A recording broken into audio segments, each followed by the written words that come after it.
You know, have you ever really thought about why doctors and nurses are so specific about how you sit or lie down during an exam?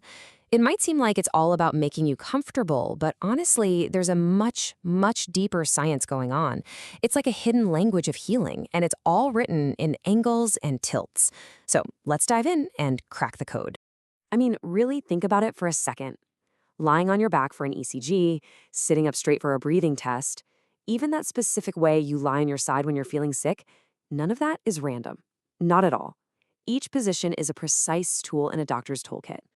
Yeah, the way a patient is positioned isn't just some small detail.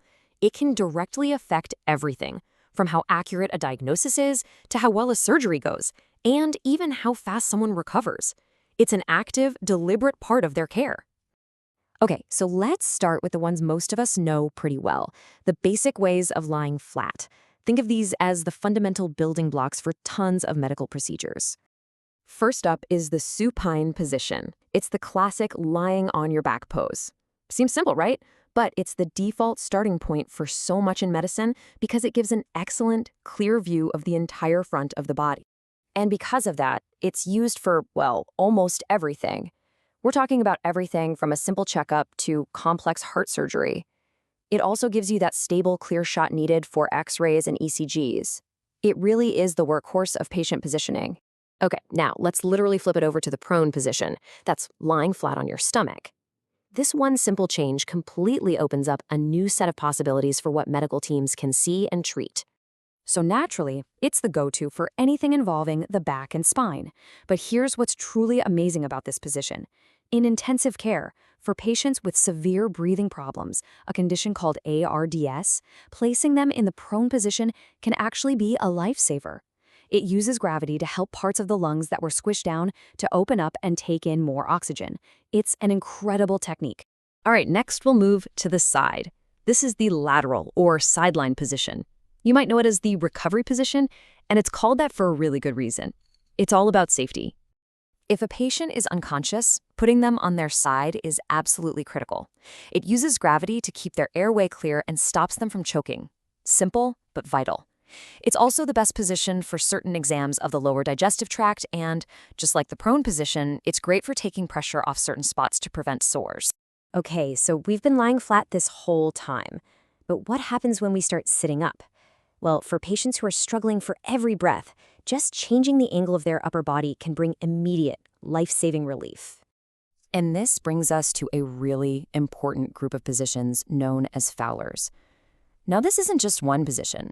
It's a whole family of them, and they're all defined by one thing, the exact angle that the patient's head is raised. And with Fowlers, believe me, that specific angle is everything. Just think of it like a dial. At a gentle 30 to 45 degrees, you've got Semi-Fowlers, which is perfect for post-op recovery. Turn that dial up to the standard Fowlers, and you make breathing and even eating much, much easier. And then when you go all the way to high Fowlers, basically sitting straight up, you're using gravity to the max to help someone in serious respiratory distress. But what if even sitting straight up isn't enough? That's when you get to the orthopneic position. You've probably seen this before. The patient is sitting up and leaning forward, usually over a bedside table, using their arms to prop themselves up. This is the all-hands-on-deck position for breathing. By leaning forward, the patient lets their diaphragm drop and uses extra muscles in their chest and shoulders to pull in as much air as possible. It physically creates the most space for the lungs to expand. For someone in the middle of a severe asthma attack or a COPD flare-up, this can be the critical difference. All right, now we get into the really specialized stuff. These positions aren't just about propping up the head. We're talking about tilting the entire body or arranging limbs in very particular ways for very specific jobs. So check out these two positions. They're perfect mirror images of each other. First, you have Trendelenburg, where the head is lower than the feet. This uses gravity to help blood from the lower body get back to the heart, which is vital for managing some types of shock. Now, flip that around and you get reverse Trendelenburg, where the head is higher. This can help reduce pressure on the brain or prevent nasty acid reflux. Two opposite tilts, two totally different jobs.